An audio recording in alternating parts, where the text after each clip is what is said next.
안녕하세요. 군사돋보기입니다. 너무나 많은 멀쩡한 무기를 버리고 달아나 우크라이나군이 이를 대량으로 노획하는 일이 이번 전쟁에서는 역대급으로 많이 일어나고 있습니다. 그래서 이를 조롱하기 위해 러시아판 랜드리스라는 명칭이 붙기도 했는데요. 그런데 이 러시아판 랜드리스가 또 한 번 우크라이나군에게 엄청난 기적을 만들어 주었습니다. 안 그래도 우크라이나군 포병이 러시아군 포병을 크게 압도하고 있는 상황에서 다른 러시아군 자주포들과는 성능에서 차원을 달리하는 최강의 자주포이자 서방의 여러 국가들에서 제공받은 장거리 포병 화력 자산이 즐비한 우크라이나군 포병과도 어느 정도 대등한 승부를 겨룰 수 있을 만한 러시아 최강의 최신의 자주포 투에스-33 무스타 SM2 자주포가 무려 한꺼번에 14문이나 우크라이나군에게 노획되었다고 하는데요. 우크라이나군은 러시아 내에서도 총 30여 문밖에 되지 않는 이 귀한 자주포를 대량으로 노획해 운용하며 신나게 러시아군 포병을 사냥하고 막대한 피해를 주고 있다고 합니다. 아무리 그래도 14문이라니 러시아군에게 노획한 이 최신의 자주포만으로 구성된 한 개 자주포 대대를 구성할 수 있을 정도로 대량의 노획인데 이 같은 일이 어떻게 가능했을까요? 한때 적의 무서운 포병 장비였지만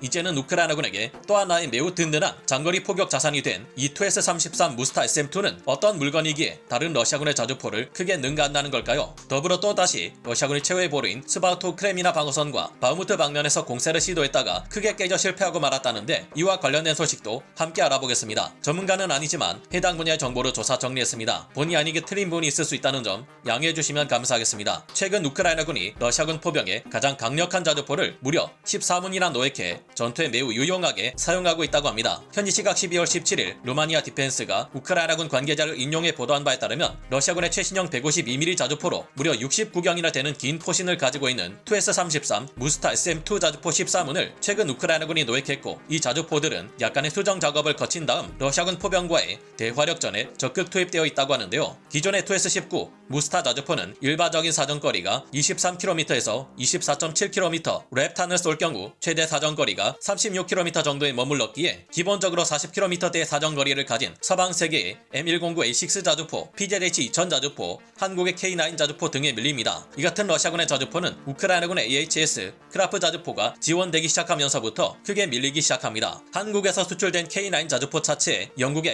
AS-90 자주포 포탑을 결합한 AHS 크라프 자주포는 18문이라는 적은 숫자만으로도 더 먼 거리에서 러시아군 포병을 격파할 수 있었고 신속하게 치고 빠지는 슈텐수크트 전술을 구사함으로써 일방적으로 러시아군 포병을 사냥해댔습니다. 그러나 러시아 포병 장비들 중에도 이에 뒤지지 않는 물건이 바로 이 투에스-33 무스타 SM2 자주포인데요. 투에스-33 무스타 SM2 자주포는 기존 러시아군 포병의 주력 자주포였던 투에스-19 무스타 계열 자주포를 개량한 최신 생산형 자주포로 현대화된 신형 자동 사격 통제 장치가 적용되고 반자동 장전 장치를 장착해 분당 10발이나 되는 발사 속도를 가진 것으로 알려졌는데요. 무엇보다 눈에 띄는 점은 기존 투에스-19 무스타 자주포의 49구경장 포신을 무려 투에스-19 69경장 152mm 포신으로 교체했다는 것입니다. 이처럼 자주포의 포신을 길게 바꾸면 포구 초속이 빨라지고 더 먼 거리를 더욱 강한 화력으로 포격하는 것이 가능한데요. 주포가 길어진 투에스-33 무스타 SM2 자주포는 서방 세계 자주포들과 마찬가지로 40km의 사거리 내에 있는 목표물을 포격할 수 있게 되었고 글로나스 위성항법 시스템과의 연동을 통해 유도 포탄을 발사해 정밀 포격을 가하는 능력까지 갖추고 있습니다. 항법 장치에는 디지털 지도 시스템이 추가 도입되어 정밀도가 매우 높아졌기에 정밀도가 크게 떨어지는 러시아군의 다른 곡사포들과 투에스-33 무스타 SM2 자주포는 좀 다르다고 할 수 있는데요. 투에스-33 무스타 SM2 자주포에는 레이저 거리계와 열화상 카메라가 결합된 조준경이 장착되었고 포탄의 속도를 자체적으로 측정할 수 있는 레이더 또한 탑재하고 있습니다. 거기에 조종수를 위해 부분적인 자동화가 이루어진 것은 물론 엔진의 수명을 늘린 APU 장치가 탑재되었는데요. 여기에 더해 에어컨과 양압 장치가 추가되었고 엔진의 배기열을 감소시키는 계량 또한 적용된 것으로 알려졌습니다. 투에스-19 계열 자주포들과 투에스-33 무스타 SM2 자주포의 또 다른 차이점은 사이드 스커트가 대형화되었다는 점과 차체 앞부분에 도저 블레이드가 추가 장착되었다는 것인데요. 이 블레이드는 평상시에는 투에스-33 무스타 SM2 자주포의 장갑을 강화하는 증가 장갑의 역할을 하고 적의 참호로 돌파할 때는 지면에 블레이드를 박아 고정시키는 용도로 사용됩니다. 게다가 하천이 많은 유럽 지형에서 사용되는 만큼 도화 키트를 장착할 경우 5m 깊이의 하천도 건널 수 있다고 하는데요. 문제는 이처럼 다양한 개량이 가해지면서 1문당 가격이 너무 크게 증가했다는 것입니다. 이 점은 대량으로 양산된 러시아군의 다른 야포와 달리 러시아군이 투에스-33 무스타 SM2 자주포를 총 30여 문 이상 운용할 수 없게 만들었는데요. 이런 무기의 절반이나 되는 양이 그대로 우크라이나군에게 넘어가서 신나게 러시아군을 포격하고 있으니 러시아군 지도부의 스트레스가 상당할 듯합니다. 러시아군의 발표와 실전에서 드러난 그들의 무기체계 성능은 항상 큰 차이를 보여왔기에 러시아 측이 발표한 투에스-33 무스타 SM2 자주포의 이 스펙을 그대로 철통같이 믿을 수는 없습니다만 구조적으로 다른 러시아군의 자주포보다 화력과 사거리가 뛰어나다는 점은 분명해 보입니다. 이런 자주포가 아직 러시아군에 남아있었다면 있었다면 우크라이나군 포병도 경계해야 할 대상일 수도 있었겠지만 이제는 러시아가 보유한 총 30문의 TS-33 무스타 SM-2 자주포 중 무려 절반에 가까운 분량이 우크라이나군의 편이 되었으니 오히려 든든한데요. 놀랍게도 이외에 9문의 러시아군 TS-33 무스타 SM-2 자주포는 전장에서의 전투로 인해 우크라이나군에게 파괴되었다고 합니다. 그런데 14문이라니 이렇게 많은 수량의 TS-33 무스타 SM-2 자주포를 어떻게 노획할 수 있었던 걸까요? 여기에는 지난번 헤르손 전선에서 있었던 러시아군 대규모 철수가 큰 연관이 있었을 확률이 크다고 여러 오신트 정보통들은 추정하고 있습니다. 드네프르강 이북 지역에 남아있던 러시아군 병력들은 당시 러시아 측의 공식 철수 명령에 따라 많은 이들이 큰 피해를 입으면서도 어떻게든 죽기 살기로 드네프르강 이남의 헤르손 전선으로 대탈출을 시도했던 바 있었는데요. 연료가 바닥난 TS-33 무스타 SM-2 자주포를 끌고 갈 수 없었던 당시의 러시아군 병력들은 이 아까운 TS-33 무스타 SM-2 자주포를 대규모로 남겨두고 탈출을 시도한 것으로 보입니다. 이제 러시아군이 보유한 TS-33 무스타 SM-2 자주포는 총 7문이고 우크라이나군이 보유한 TS-33 무스타 SM-2 자주포는 14문이니 오히려 러시아의 것보다 2배나 되는 양의 TS-33 무스타 SM-2 자주포를 러시아의 적인 우크라이나가 운용하는 아이러니한 사태가 벌어졌는데요. 안 그래도 우크라이나군 포병은 하이마스나 M270 MLRS를 통해 발사되어 무려 90km 밖에서 정밀 포격이 가능한 GMLRS 로켓을 다량 보유하고 있고 베이스 블리드 탄을 사격할 경우 사거리가 40km 이르는 AHS 크라프 자주포를 54문이나 보유하고 있습니다. 그 외에도 미국의 M109 계열 자주포 50문에 최강 자주포라는 PZH-2000을 28문 운용 중이고 프랑스의 세자르 자주포 24문을 운용하는 등 수많은 서방대 정밀 포격 자산을 운용 중인데요. 다만 최근에는 이러한 포병 자산을 너무 무리하게 사용한 탓에 크라프 자주포의 포신이 동강나는 일이 발생하거나 포탄의 재고수가 줄어드는 등의 문제가 발생하고 있기도 합니다. 하지만 우크라이나군은 이 외에도 구소련 시절부터 보유하고 있던 다양한 152mm 포탄 기반의 곡사포를 운용 중이며 러시아군이 사용하는 TS-19 계열 자주포의 경우 무려 46문이나 노획해 운용하고 있는데요. 우크라이나군은 이 외에도 무려 31문이나 되는 TS-3 러시아군 자주포를 노획해 운용 중이고 TS-1 자주포 또한 6문을 노획해 운용하고 있습니다. 2018년 체코에서 구매한 것에 2022년 체코가 20문 이상을 공유하고 이에 사용되는 122mm 포탄을 그리스가 공유한 러시아제 TS-1 자주포의 경우 총 292대를 운용 중인데요. 우크라이나군에도 러시아제 152mm 포탄 재고가 상당한 만큼 이번에 노획한 TS-33 무스타 SM-2 자주포의 포탄으로 상당량을 사용할 수 있을 것으로 예상됩니다. 반면 현재 러시아군 포병은 정밀 포격을 수행할 수 없어 여러모로 우크라이나군 포병에 크게 밀리는 상황인데요. 러시아군의 포병 장비들은 오를란 10 드론과 같은 무인기들이 없을 경우 아무렇게나 포탄을 쏘아대는 비효율적인 수단으로 전락하는데 이 드론들이 너무 부족한 상황입니다. 러시아군은 우크라이나군 표적을 포격하기까지 시간이 굉장히 많이 소모되는데 정찰 드론에서 적 목표물을 확인하면 상급 지휘부에 이를 보고하고 다음은 이 정보가 전선 지휘부에 전달되며 그 다음 포병 부대에게 전달되기 때문입니다. 게다가 포격이 빠르게 이뤄진다 해도 러시아군 포병의 위치를 귀신처럼 알아내 대포격전으로 대응하는 우크라이나군에 노출되어 금세 제압당하기 일수인 상황입니다. 이런 악조건 때문에 계속해서 러시아군의 공세는 실패하고 있는데요. 현지 시각 12월 18일 러시아군은 자신들의 최후 방어선인 스바토우와 크레미나 전선에서 우크라이나군의 방어 진지를 뚫고 진격하기 위해 대규모 공세를 실시했다고 합니다. 그러나 우크라이나 방어군은 제레베츠 강을 등지고 배수의 진을 친 상태에서 러시아군의 공세를 효과적으로 막아내는 데 성공, 그들을 다시 P66도로 및 P07도로 너머로 돌려보내는 데 성공했습니다. 앞으로 러시아군 최강의 자주포인 TS-33 무스타 SM-2를 동원해 활약할 우크라이나군 포병의 전과가 크게 기대되는데요. 우크라이나군이 러시아군보다 더 많이 운용하는 포병 자산이 된 만큼 TS-33 무스타 SM-2 자주포의 성능만큼은 이제까지와 달리 실제에 가깝기를 바라봅니다. 오늘 군사 돋보기 여기서 마치고요. 다음 시간에 다시 돌아오겠습니다. 감사합니다. 영상을 재밌게 보셨다면 구독, 좋아요,